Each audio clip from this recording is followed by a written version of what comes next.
everyone. Welcome to Invisible Not Broken. I have Pam Jessen here, who I was amazed at how many disorders I had to look up. So really glad we were able to make this work. And thank you for being so patient with all of our technical difficulties. Not a problem. That was fun. So if you could go through, there was some that I actually had never heard of before with D.I.S.H. I think myofascial pain was one that I had only heard of with my daughter's YouTubers, or it was atypical. Oh, I'm not even going to try. I haven't had enough coffee yet to try that one. Atypical trigeminal neuralgia. Wow. Yes. I know, it's a mouthful. I can't do that before like at least 3 cups. It took me a long time to be able to wrap my tongue around it too. It's a tough one. So can you explain what these are? I mean, this is a dizzying amount of things that you're juggling, and I definitely want to go into how you are able to juggle. Just I'm looking at the ones that I know, and I know that the side effects from some of the painkillers or the different things that you'd probably be given would not work well with like gastroparesis, and bipolar disorder like adds in a whole nother level of where different medications are going to react weird. But if you could just go through what you have first, and then we can get to the juggling. Okay, so the list includes fibromyalgia, osteoarthritis in all of my major joints, myofascial pain, which is the connective tissue. Where else do we want to go? Diabetes type 2, bipolar disorder. I have hypothyroidism, which means low thyroid, so my energy levels are usually shot. Chronic fatigue syndrome, which means I have no energy to be shot in the first place. D.I.S.H, which stands for diffuse idiopathic skeletal hyperostosis, which basically means an overgrowth of bone from unknown sources. And I have this in my spine, so I have bone spurs, but they don't look like an actual bone spur. They look like melted candle wax. So when you look at an x-ray, it looks like candle wax is dripping down my back. And it limits mobility. They're not able to remove these bone spurs because they're not a normal type of spur. So it limits the ability to bend or to twist. I have it mostly in the thoracic spine, so in the middle of my back, but it is spreading and starting to go a little bit lower. The other one that we were stumbling over is atypical trigeminal neuralgia. And what that is, it's a condition that affects the nerve that runs in the face. So I feel it under the cheekbone, in the jawbone area. When I have a flare-up, I actually can feel it all the way into my esophagus. My esophagus will flare up and start to spasm. And what happens in a flare-up is I'll start with a pinpoint of pain just under my cheekbone, and that pinpoint of pain will blow up to feel like brain freeze in my face, and it lasts for 12 hours. And the reason why mine is called atypical neuralgia is because it lasts for the period of time that it does. In a regular trigeminal neuralgia, you get sharp, very, very quick spasms of pain, but mine is never a quick spasm. It's a constant, never-ending pain, and they always time out at 12 hours. There's no getting around that period of time. I can go to the emergency room, but painkillers do nothing. There's a couple of different drugs that they can try, but generally speaking, I don't bother because I know that it's not going to work, and I'm just going to have to power through it. So and then gastroparesis, which is digestive disorder, which adds to everything else. So there's a whole lot of things that are going on in my body of mostly unknown origin. We don't know why my body reacts the way it does. Autoimmune disorders never seem to have a real reason behind them for why they happen. But my body is just in rebellion, and it's been this way for a very long time. I think I first had chronic pain back when I was a teenager. When I was 15, I first started feeling the osteoarthritis and the fibromyalgia. But 2004, I had a stomach surgery that resulted in nerve damage, and that kicked off a fibro flare that has never gone away. I've always had fibro pain from that time period.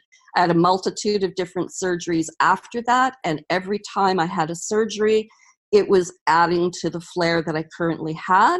So my body has just been assaulted by one flare after another, and they've just never gone away. They just get worse over time.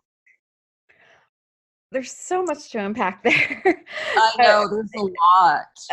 The one of the things that always strikes me is that it's sort of the dirty little secret about chronic illness is that, like people talk like, well, what there's like this big emergency, then there's no help. And it's like, for a lot of us with chronic illness, we're very used to there's no help. Like you can't, even like with the, oh my God, things that people would rush to a hospital for, a lot of us are like, yeah, there's not a lot that they're going to be able to do. And so like, exactly. Yeah, the unimaginable pain, we're pretty used to the, there's nothing we can do for you sort of level. But you're in Canada, is that right? You're over. I am in Canada. Yes, I live in Langford, BC, which is on Vancouver Island, just off the coast of BC. So jealous. I would love to go to Vancouver. That is a gorgeous, gorgeous island, and yeah, it's jealous of your healthcare. Yeah. Yes, and our healthcare is wonderful, I have to admit. Yeah, I'm definitely jealous of that. We're on the same coastline, but we have very different realities about about medication. And so that is a good question. How does your healthcare system handle chronic illness? That's a big, like, we're here in the middle of an election year, and I promise everyone I'm not getting political here. I just actually have a genuine question. But we're all talking right now about how healthcare is going to work for us all. And the big point against the socialized medicine is, yes, but the chronic illness and the disability doesn't get help over there, and people are almost dying waiting for an appointment. What's your experience with all this, with your chronic illness? Well, I've been living with chronic illness for such a long time, so I've seen a lot of different changes happen over the years and everything. Now, I'm in a situation where I'm very fortunate. I've been on disability since 2009. I had to leave my job at that time. Was physically unable to manage the work any longer, and mentally was unable to manage the work. I used to work as an administrative specialist, and I'm also a certified event planner. And I know, I would have brain so bad that I would be in the middle of a conversation and would completely lose my train of thought, would have no idea what I was just talking about. And I used to be renowned for never having to carry a notebook with me. Everything was always up in my head, and I knew everything that was going on, and never a problem. And when I started noticing problems and stuff, it just kind of became a bit of a landslide, and went from a couple of pebbles falling down the path to a whole mountain slide. Happened very quickly. And with the physical issues that I was experiencing with pain in my hips and my legs and my lower back in particular, walking became hugely difficult. I end up now, I use a cane and a walker to get around in a wheelchair if I'm going to be in longer distances. So I was lucky that when I went on disability from work, my work insurance has covered part of my disability, so I still get payments from work for being on disability long term. And I also have income coming in through our government, through our Canadian Pension Plan Disability Fund. So financially, I was not hit because it's all non-taxable. So I wasn't hit. Oh, just a real quick aside. In the United States, we are taxed on our disability. Exactly. I just want to throw that out there in case someone, we have an international audience. I just wanted to just show that highlight there. Yes, so your disability is not taxed. Wow. Different, isn't it? Huge difference. Know that you're going to be taxed on that income. So for me, it gave us the opportunity that I could leave my job with the comfort of knowing that we were still going to be okay financially. And I worry for my friends who are in the States, who are in these types of situations, because they don't have that same benefit. And we lose our health insurance. If we don't have our 40-hour-a-week job from a large corporation that has to give us health insurance, we lose our health insurance if we don't. Exactly. Now, like I say, I've been on disability for 10 years now. I only worked for the company that I was working for just over 2 years. Oh, wow. So I've been on disability longer than I even worked for the company. Which, it's mind-boggling when you think of it. I still get my employee discount from the company. So I'm able to go and shop at our retail stores at my employee discount 10 years later.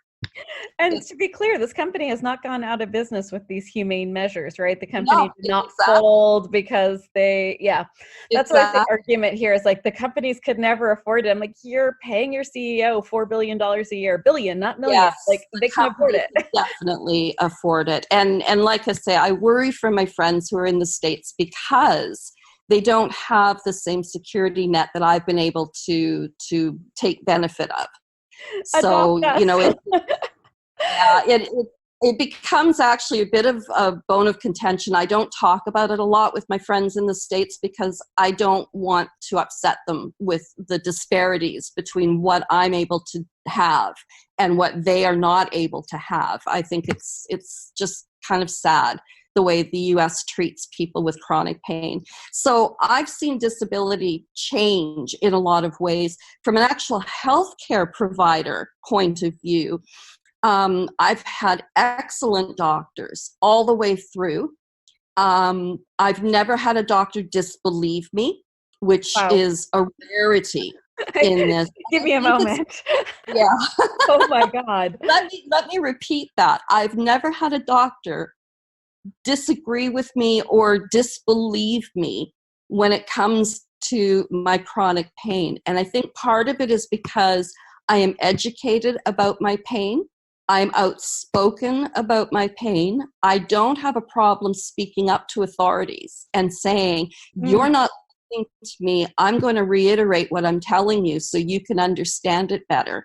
And I think this is a big issue for a lot of people. We need to be able to stand up for ourselves and say, you need to hear what I am saying to you and not let it go.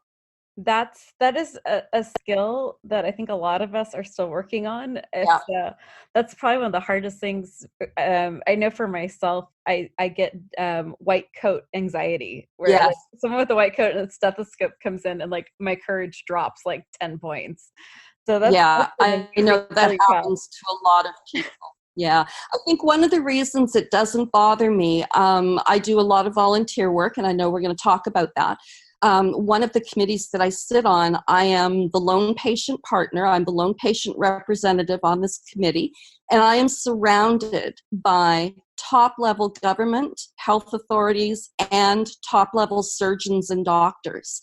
And I have to hold my own in this committee. I need to be able to stand up and speak and represent people with chronic illness and not be afraid of the titles and the white coats that they wear and all of that. And that gives a lot of courage to my everyday life, where I can approach doctors who are in my life and not be afraid of them. I can see beyond the white coat, and I know that I have the ability to stand up to them and say what's on my mind. And it is a skill. It is something that takes time to learn. But I got to the You got to the point. Actions for everyone. Mm-hmm. So as a ambassador for all the white coats, what have you learned from being in the room with healthcare professionals and with the words are escaping me, but like people are making policy? Yeah, basically the main thing that I've learned is that they're human just like me. You need to go into those kinds of situations with committee meetings and stuff, recognizing that behind their white coats and their government title. Yeah, so I've learned that despite the white coats and despite the government titles, they're people just like me.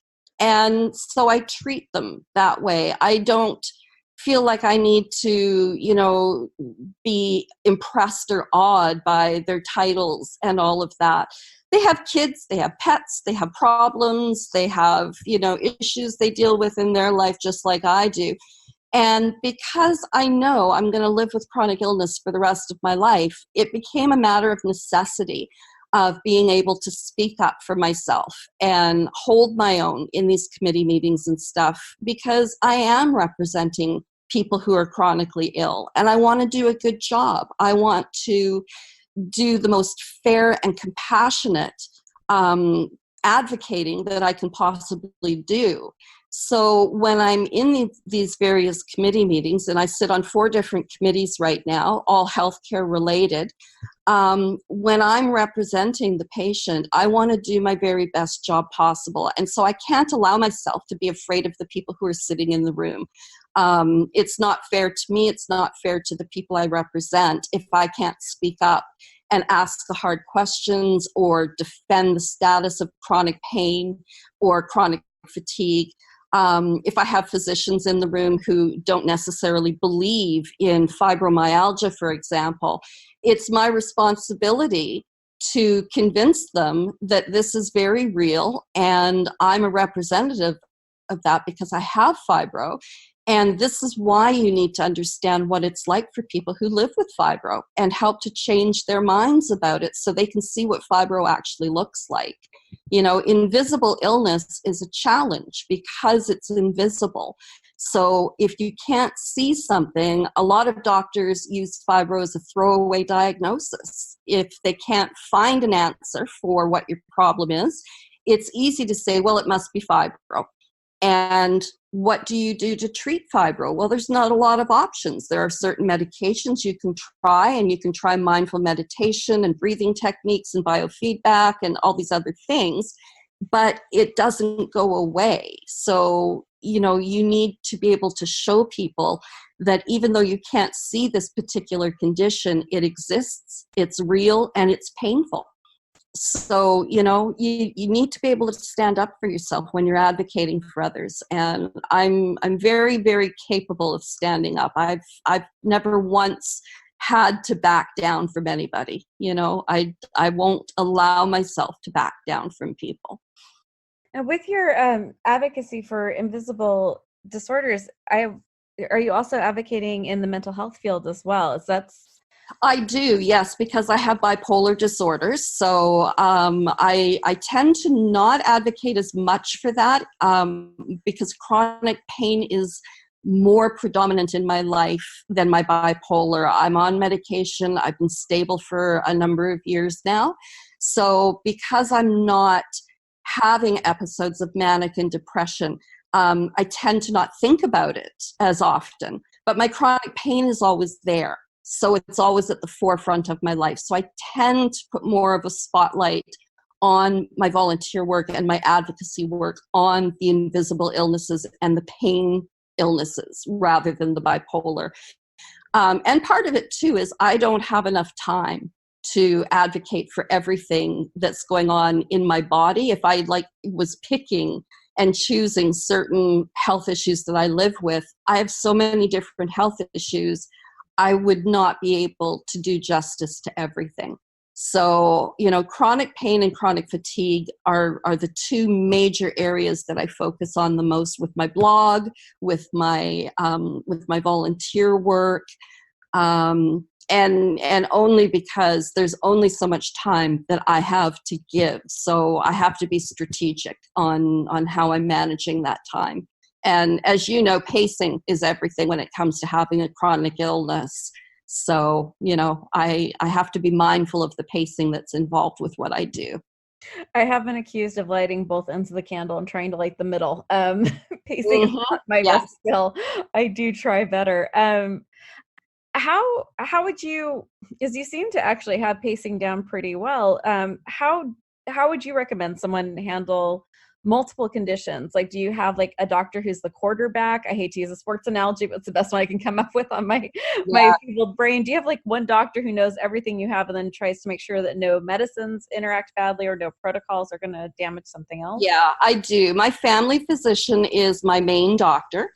And then I have my specialists that I work with for orthopedic issues, for gastroenterology, for mental health. So they're all kind of subsets of my health care. But my family doctor is my primary doctor, and they oversee the abundance of my care. I see my doctor every month for a checkup, and partly because of my diabetes, I go in every month and have a well checkup done, you know, to make sure that I'm not losing sensation in my feet, things like that. I get my medication done every month, so I'm always getting my refills done on a monthly basis. I'm on opioid medication as well as some other drugs, so we do it on a month-by-month basis. And then they get reports from the specialists when I go and see the specialists for various things. So the neurosurgeon, or, you know, the gastroenterologist, or the orthopedic specialist. And they make sure that all medications are run through my family doctor. I don't get prescriptions from any of the others. They forward the information on to the family doctor, and the family doctor oversees all my prescriptions as well. And so you don't I'm just curious because I'm with my dislocations, I'm on heavy opioids, and the hoops that I have to jump through are pretty intense. Do you guys have that same problem over where you are? There's been a lot of crackdown on the usage of opioid medications. The physicians, College of Physicians and Surgeons has come down on family doctors in Canada, trying to get them to reduce the number of patients that are taking opioid medication. My doctor and I work well together. I have actually weaned off of the heavier dosages of opioid medication that I was on, so I'm down to a certain level now that my doctor and I are comfortable with. And so I have no problems, on a monthly basis going in and getting my medication. There's no arguments, there's no fuss. It's not always that easy. And I know a lot of people have had doctors who've cut them off and said, I can't prescribe for you any longer. We have a doctor's shortage in Canada. So in BC, where I live, there's a very high percentage of people who don't have a family doctor that they can go to. It's not like down in the States where you can go and see any doctor anytime sort of thing. We have this shortage, and so a lot of people end up going to walk-in clinics for their health care because they don't have one specific doctor that they can go and see. And that makes writing opioid prescriptions even more difficult because you're never guaranteed you're going to see the same doctor. And so that doctor doesn't necessarily have a personal history with you, which makes whipping out the prescription pad really, really challenging. So we do have issues here. And that is one of the areas that I envy medical care in the US, because it is so much easier for you to go see a doctor, see a specialist, and get the treatment that you require. It's much more limited here, and we have wait lists for everything. Like, when it comes to surgical options or for tests and things, it takes time. There are wait lists that we have to go through before we can have certain procedures done. So, there's a lot of issues with healthcare in that regard. But I've been, like I say, very lucky in that I have a family doctor, and I've had one on a regular basis for years now. I've never had to worry about not having medical care. So dealing with the prescriptions and stuff, because she knows me, she knows my history. We've been together for a long time. She knows that I don't abuse medication. I get all my medication filled at the same pharmacy, so there's no crossover pharmacies or anything like that. And those are all requirements that the College of Physicians and Surgeons has cracked down on to make sure that the opioid crisis doesn't become even more of a crisis. So for you, what does pacing look like for how you pace through a day? Pacing for me is really a matter of building in rest breaks into my day and into my weekly activities. One of the committee meetings that I attend takes place in Vancouver, so I have to fly in for these meetings. I fly in. Where I live on Vancouver Island, I'm a 30-minute flight from Vancouver, so I hop a little plane and fly across the pond into Vancouver. They pay for all my travel expenses and everything because they want these meetings to be in person. A lot of my meetings take place online through WebEx, which is really helpful, so I don't have to travel. One of the committees I sit on, we meet at the hospital every 2 months. So I go into the hospital, into their committee room, and I meet with them there. So I make sure for pacing that I allow myself the day before a meeting and the day after a meeting to do nothing. It's purely rest time for me. So I build up the energy that I need to get through the meeting, and then I have a day off to recuperate the energy that I've expended in the meeting. My day-to-day basis, when I'm not doing committee meetings and things like that, I still build in rest periods because I do a lot of blogging, and that takes up a lot of mental energy as well. So I like to make sure that I'm giving myself time to just do nothing. And really, that's exactly what pacing looks like for me. I put my feet up in my recliner. I work out of my recliner. My laptop is my lifeline, so I'm set up with a laptop desk in my recliner. Everything's right at hand.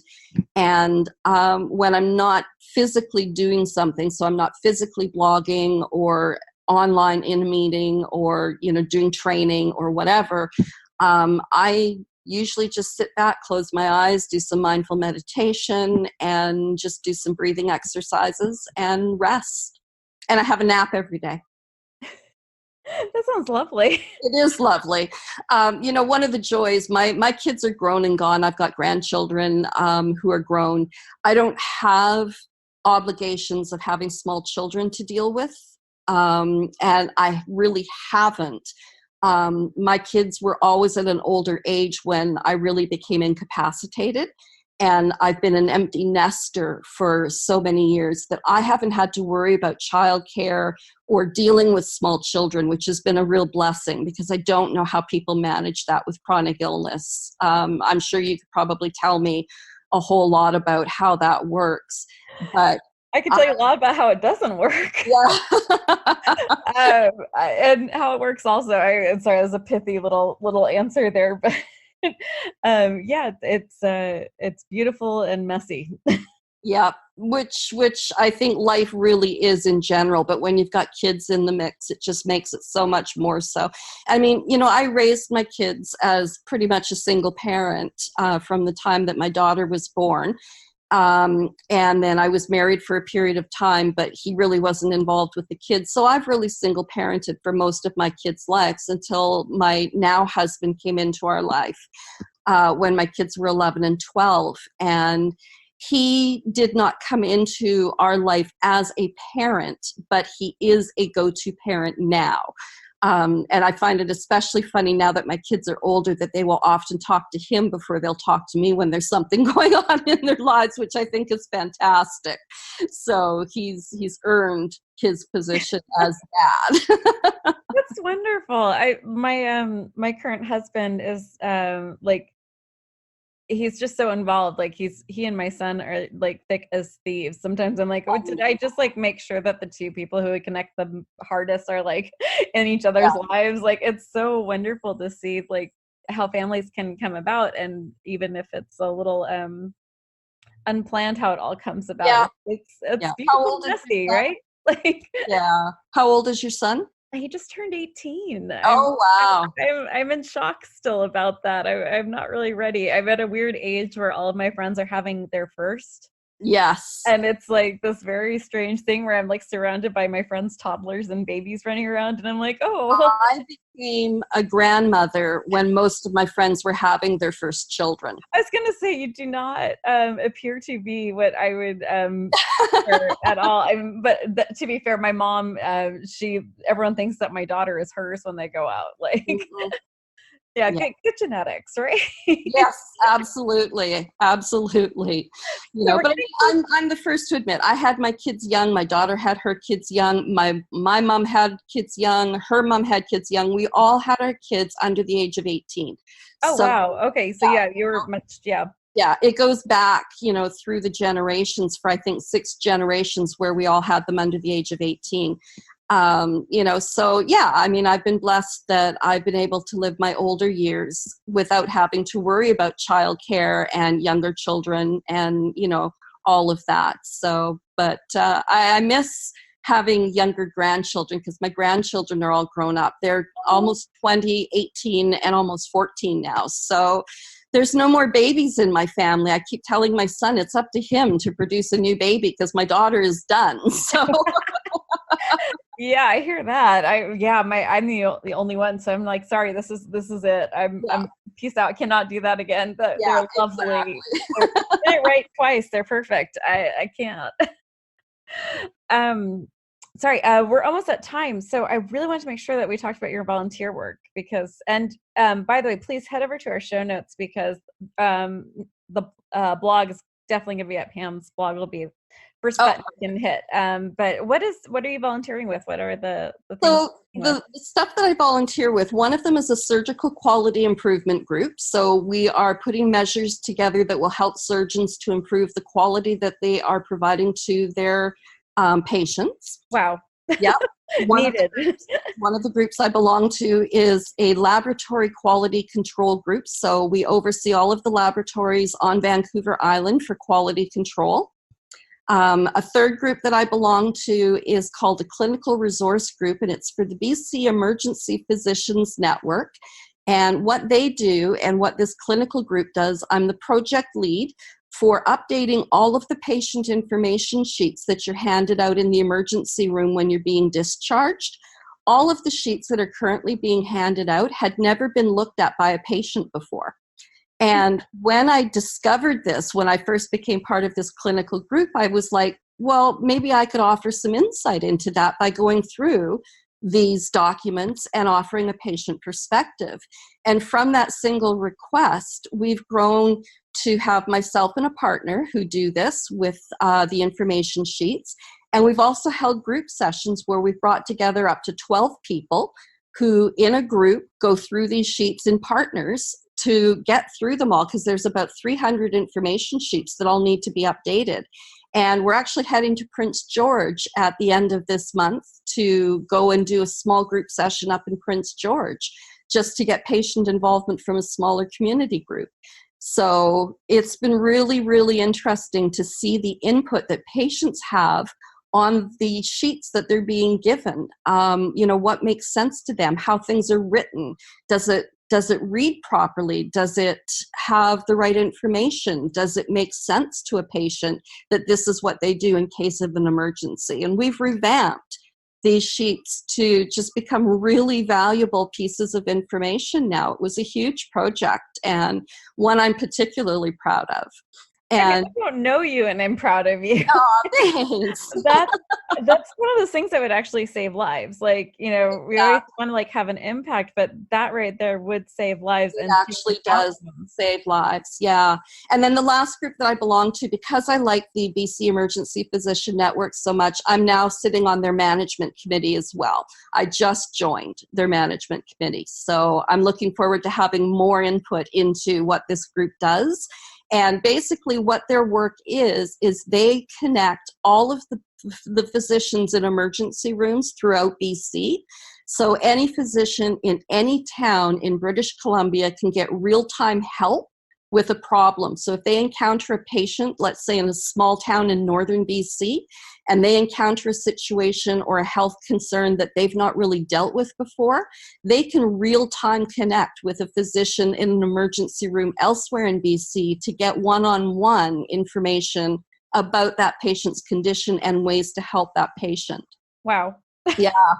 I just I can just see how this changes everything and everyone's life. It really does. If someone's listening to this and they're like, I want to start this in my area, my country, my state, do you have any resources that you can send me to put in show notes or?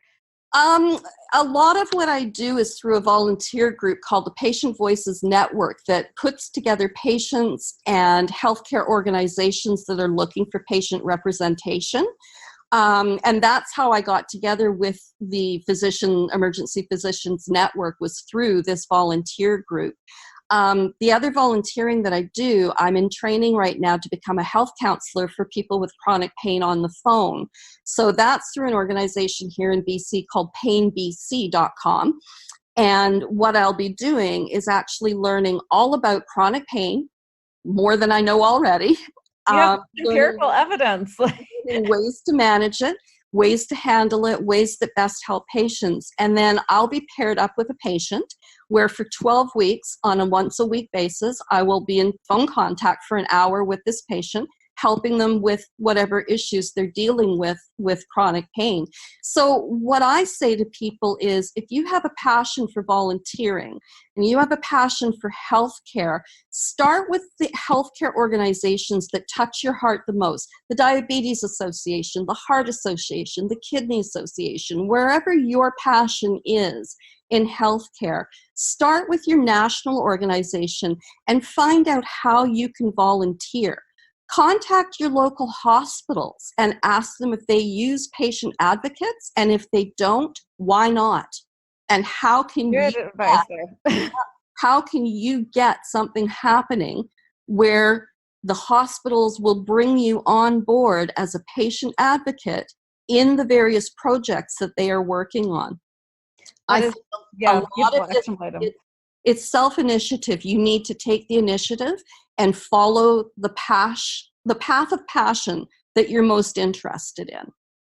Well, if you could send me, so I could put in show notes the volunteer organizations you're part of, so that I I can will. link that up, and also your blog. I would love to be able to link to your blog. So if you could send Absolutely. that to me, that'd be wonderful. PamelaJessen.com is my blog. It's pretty simple. And I post every 4 or 5 days all about chronic illness, chronic fatigue, fibromyalgia, invisible illness. I do a lot of guest posting. I'm actually, for the month of October, I'm featuring guests throughout the month for something I call Interview October, and getting perspective on various health conditions from all sorts of people. So I do this annually. This will be my second year of doing it in October, and I do it in April as well. So I do it twice a year. And I get such excellent feedback from people who learn more about these various health conditions that they've never heard of before, like D.I.S.H or like a typical trigeminal neuralgia, things like that. And so my aim with my blog is to educate and empower. Those are some absolutely amazing goals, and it seems to be right in line with all of your work in volunteering. And Yes, thank you very much for all so. of that work you've done in volunteering. I think there's a lot of people in Canada who will have a different outcome because of what you're working on. Thank you. I appreciate that. That's really what I'm aiming for. I want to know that I've made a difference. And when I get comments on various blog posts and stuff, I can see that that's happening. And to me, that is the main reason why I do this, so that other people can have a better quality of life. Well, thank you so much. And that is our time. So thank you for coming on, Pam. I really appreciate you Oh, I being so appreciate the patient too. opportunity. Thank you so much. All right. Well, thank you everyone for tuning in. And we don't advertise. So the new countries that are coming in to listen, that's all because you guys are sharing. So thank you so much for that. The kindest thing you can still do if you love the podcast is to go to Apple Podcast, say some things, leave some stars. We always appreciate that. And until next week, be kind, be gentle, and be a badass.